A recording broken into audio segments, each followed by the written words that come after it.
आइए देखते हैं, मजा आएगा। अभी मजा आएगा ना भिड़ो। पुलिस का भी ये कहना है कि जिन लोगों से केसेस वापस नहीं लिए जा रहे हैं वो लोग हैं जिनका क्रिमिनल बैकग्राउंड है। 20 क्रिमिनल जंतर मंतर में घुसे कैसे? जिस जंतर मंतर पर सोनम वांगचुक भी जब वॉशरूम जाते थे उनकी वापस आते हुए चेकिंग होती थी, मेरी चेकिंग होती थी, आशु की होती थी, सौरभ की होती थी। उस जंतर मंतर के अंदर ये क्रिमिनल्स को आने कैसे दिया? बंद कमरे में जेपी नड्डा और जितेंद्र सिंह के साथ आपकी बातचीत में ये वादा किया गया था इन एज मेनी वर्ड्स कि सारे केसेस वापस होंगे, कॉम्पनसेशन भी मिलेगा और इस्तीफा भी होगा। वो 25 जुलाई को किया था, आज 1 महीना कंप्लीट हो गया, अभी तक नहीं हुआ है। कि भाई कैसे हम चला रहे थे वहां पर? क्राउड फंडिंग हो रही थी या क्या हो रहा था? सारा का सारा पैसा पीएम केयर्स फंड से आया हमारे आंदोलन को। करीब 60 साल 6 दशकों तक इस देश में कांग्रेस का शासन रहा है। हम 80 साल में जहां पहुंचे हैं, आपको इस 12 साल से अगर उसकी तुलना करिए तो आपको लगता है कि कांग्रेस ने भी वो नहीं किया जो उनको करना चाहिए था। तो आप ये मत बताइए कि उन्होंने क्या किया है। उन्होंने जो किया उसका खामियाजा उन्हें भुगतना पड़ा। आपके पिछले 12 साल में क्या हो रहा है वो बताइए ना। हमें आगे बढ़ना है या पीछे जाना है? ये वंदे मातरम पे एक डिबेट को ले जाया गया अभी हाल फिलहाल में। आपको लगता है कि ये ध्यान भटकाने के लिए वंदे मातरम पे लाए या एक जेन्युइन मुद्दा है? वंदे मातरम 6 छंद गाने चाहिए। जहां पर हम वंदे मातरम गा रहे थे आप हमको कह रहे थे दिमागी नक्सल, तो आप हमें कह रहे थे कि ये राष्ट्र विरोधी, ये पैरासाइट है, ये वायरस है, इनका खात्मा होना चाहिए। A few moments later. मालिक वो देखो, वो देखो। पुलिस का भी ये कहना है कि जिन लोगों से केसेस वापस नहीं लिए जा रहे हैं वो लोग हैं जिनका क्रिमिनल बैकग्राउंड है। क्या आप उनके केस भी वापस चाहते हैं? नहीं, इसमें तो मेरे 2 क्वेश्चन है इसमें कि ये जो क्रिमिनल्स थे, जो गवर्नमेंट बोल रही है कि कुछ 2600 क्रिमिनल्स जंतर मंतर आए थे, तो इन 26 क्रिमिनल्स को खुला किसने छोड़ा था? आपको पता था वो क्रिमिनल्स है, तो वो खुला किसने छोड़ा था? तो ये तो फिर पुलिस का फेलियर है, होम मिनिस्टर का फेलियर है, because the police comes under him. गजब बेइज्जती है। और दूसरी चीज, ये 2600 क्रिमिनल्स जंतर मंतर में घुसे कैसे? जिस जंतर मंतर पर सोनम वांगचुक भी जब वॉशरूम जाते थे उनकी वापस आते हुए चेकिंग होती थी, मेरी चेकिंग होती थी, आशु की होती थी, सौरभ की होती थी। उस जंतर मंतर के अंदर ये क्रिमिनल्स को आने कैसे दिया?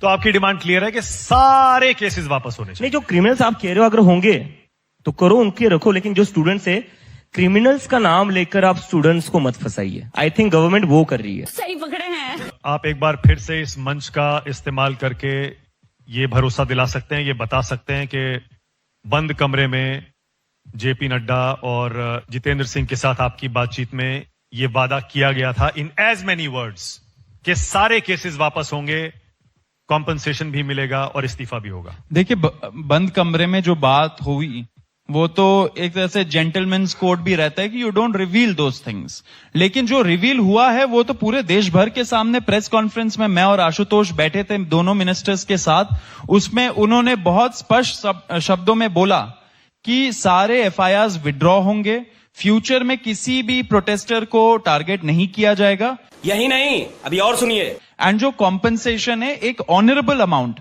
सारे फैमिलीज को मिलेगा। वो 25 जुलाई को किया था, आज 1 महीना कंप्लीट हो गया, अभी तक नहीं हुआ है।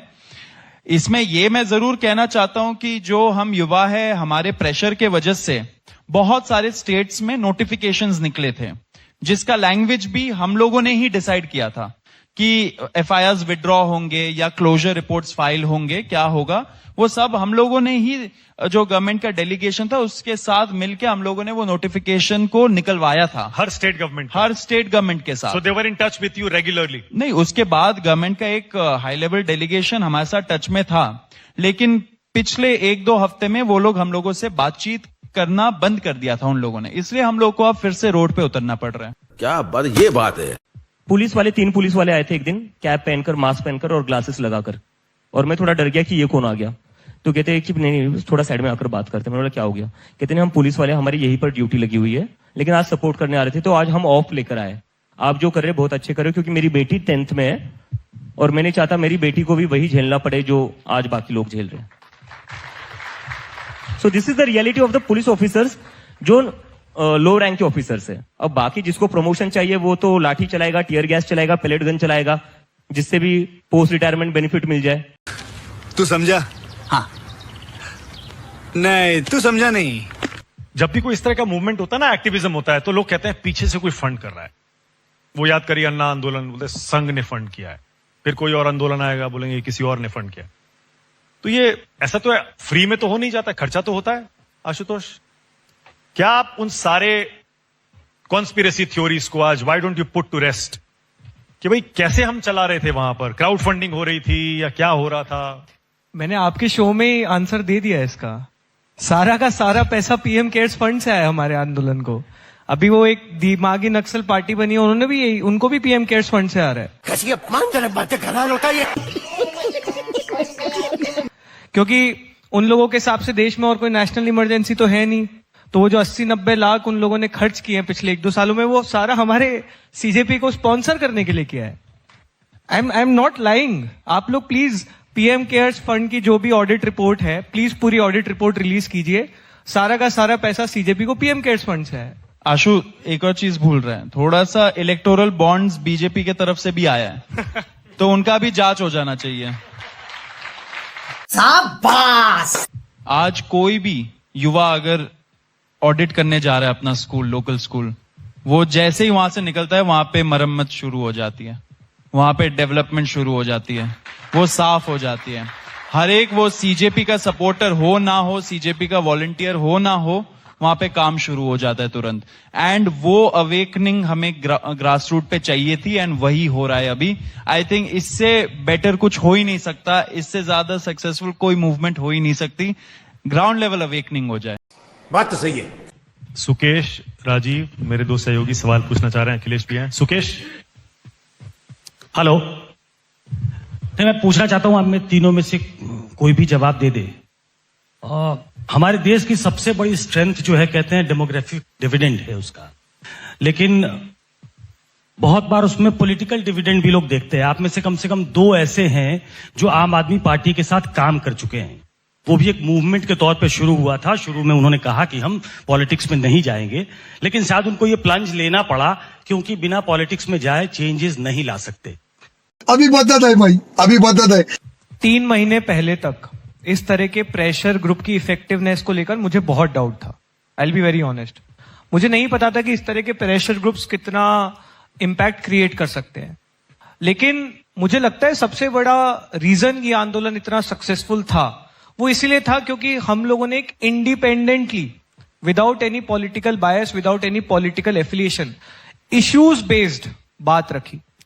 और इसीलिए जब हम एक प्रेशर ग्रुप की तरह ऑपरेट करते हैं तो it allows people from across the spectrum to come and stand with अस।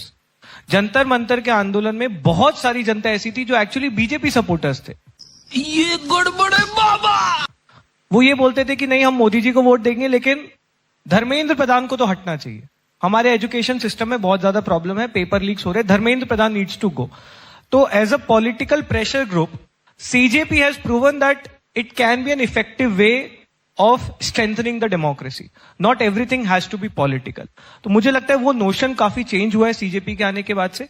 और दूसरी चीज जो ये बार बार बोला जाता है कि कभी नहीं जाएंगे, कभी कुछ नहीं करेंगे, तो देखिए इस देश में जितने राजनेता हैं जो हर दूसरे दिन अपनी पॉलिटिकल पार्टी बदल देते हैं और बोलते हैं अब मैं यही रहूंगा, फिर अगले दिन सरकार में अपना अलायंस बदल के किसी और सरकार के थ्रू चीफ मिनिस्टर बन जाते हैं, फिर बोलते हैं कि ये तो गुंडों की पार्टी, और अगले दिन उसी पार्टी में स्विच कर लेते हैं। आरोप ये लगता है आप पे, और आपने कहा कि अधिकतर प्रदेशों में सरकार उनकी है तो अकाउंटेबिलिटी भी उनकी होगी, लेकिन आप लोग बहुत अवेयर हैं तीनों, करीब 60 साल, 6 दशकों तक इस देश में कांग्रेस का शासन रहा है। हम 80 साल में जहां पहुंचे हैं, आपको इस 12 साल से अगर उसकी तुलना करिए तो आपको लगता है कि कांग्रेस ने भी वो नहीं किया जो उनको करना चाहिए था? सर, मुझे लगता है कांग्रेस ने जो नहीं किया है उसके लिए कॉन्सिक्वेंसेस झेल लिए 2014 में, तो उनको तो खामियाजा भुगतना पड़ा ना, और इसीलिए तो इनको जिताया था। यही नहीं, अभी और सुनिए। तो आप ये मत बताइए कि उन्होंने क्या किया है। उन्होंने जो किया उसका खामियाजा उन्हें भुगतना पड़ा। आपके पिछले 12 साल में क्या हो रहा है वो बताइए ना। हमें आगे बढ़ना है या पीछे जाना है? कैसी लगी आगे स्वाद? ये वंदे मातरम पे एक डिबेट को ले जाया गया अभी हाल फिलहाल में। आपको लगता है कि ये ध्यान भटकाने के लिए वंदे मातरम पे लाए, या एक जेन्युइन मुद्दा है वंदे मातरम 6 छंद गाने चाहिए, या फिर आप जो स्टूडेंट्स सड़कों पे आ गए, जनजी के बाद जन अल्फा आ गया, वो उससे भटकाने के लिए लाया गया, या वो जेन्युइनली नहीं? मुझे लगता है आपको वंदे मातरम इतना ही पसंद है, तो हम भी एक वंदे मातरम चला रहे थे जंतर मंतर, आ जाते वहां पर AR रहमान का चला रहे थे हम, तो आ जाते। आपको वंदे मातरम से इतना ही प्यार है, लेकिन जहां पर हम वंदे मातरम गा रहे थे आप हमको कह रहे थे दिमागी नक्सल। जब हम एक वंदे मातरम गाते जो किसी और का है, लेकिन वंदे मातरम ही है। तो आप हमें कह रहे थे कि ये राष्ट्र विरोधी, ये पैरासाइट है, ये वायरस है, इनका खात्मा होना चाहिए, ये आतंकवादियों की बी टीम है। ये क्या है? ये क्या चल रहा है देश में? मतलब आपके हिसाब से आप जो बोलेगे वही चीज करेंगे, आप जो कहेंगे वही शब्द हम दोहराएंगे, तो भी हम इस देश से प्यार करते हैं क्या? अरे मेरा देश है, मेरे देश को लेकर मेरा आइडिया है, तुम कौन होते हो मुझे बताने वाले? तुम्हारी सरकार है, देश तुम्हारा नहीं है, देश हमारा है, हम सबका है। झुक के रहना पड़ेगा मेरे आगे।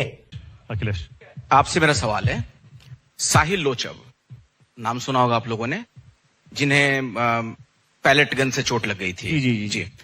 तो उसके बाद ऐसा लगा कि उनकी पूरी लड़ाई राहुल गांधी लड़ते हुए नजर आए, यहां तक कि एफआईआर दर्ज करवाने के लिए थाने के बाहर पहुंचना, धरना देना, सारी चीजें। तो क्या आप लोगों ने उस लड़ाई को छोड़ दिया, साहिल लोचब के साथ खड़े नजर नहीं आए क्योंकि प्रदर्शन के दौरान ही उनको गोली लगी थी? ऐसा कहा जा रहा है, जो आरोप है, क्योंकि आप ही लोगों के साथ थे वहां पर। दूसरी चीज, क्या आप ये मानते हैं कि राहुल गांधी भी युवाओं की लड़ाई लड़ रहे हैं? सर, इसमें एक तो मैं एक चीज क्लियर कर देना चाहता हूं, लाइक एक मिसकंसेप्शन है। आप कॉकरोच जनता पार्टी जो 2 महीने पहले एग्जिस्ट भी नहीं करती थी, उससे क्या एक्सपेक्ट कर रहे हो? वो एक फुल फ्लेज पॉलिटिकल पार्टी की तरह फंक्शन करे, जिसके पास सारे रिसोर्सेस है, जिसके पास सारी मैन पावर है। अरे हम तो फकीर आदमी हैं। हम कोशिश कर रहे हैं ज्यादा से ज्यादा लोगों की मदद करने का, हम कोशिश कर रहे हैं कि to be there for everybody. लेकिन सर, आपको भी समझना पड़ेगा कि हम है कितने लोग। कोर टीम अपनी कितनी 15 लोगों की है, अपने वॉलंटियर्स। जंतर मंतर का जो प्रोटेस्ट था वो एक ऑर्गेनिक प्रोटेस्ट था, it was not an organized protest. यही नहीं, अभी और सुनिए। तो we are very short of resources, we are very short of people, और हम अभी एक्सपांड कर रहे हैं, अभी हम हमारी टीम्स फॉर्म कर रहे हैं, हम ऑर्गेनाइज्ड कहीं से भी नहीं है, अभी हम वो कर रहे हैं। तो ऐसा नहीं कि हमने उन लोगों को छोड़ दिया है, लेकिन सर हम उन लोगों के साथ खड़े, लेकिन हमारी लिमिटेशंस ये है कि आज हमारे पास वो रिसोर्सेस नहीं है, हमारे पास मैन पावर नहीं है। ठीक है, ओके, जिसकी वजह से हम सारे लोगों की हेल्प कर पा रहे हैं। अब मैं बस दूसरा हिस्सा, राहुल गांधी युवाओं की लड़ाई लड़ रहे हैं, मानते हैं आप? मुझे लगता है सभी को लड़नी चाहिए, वो भी लड़ रहे हैं, सभी को लड़नी चाहिए। शाबाश।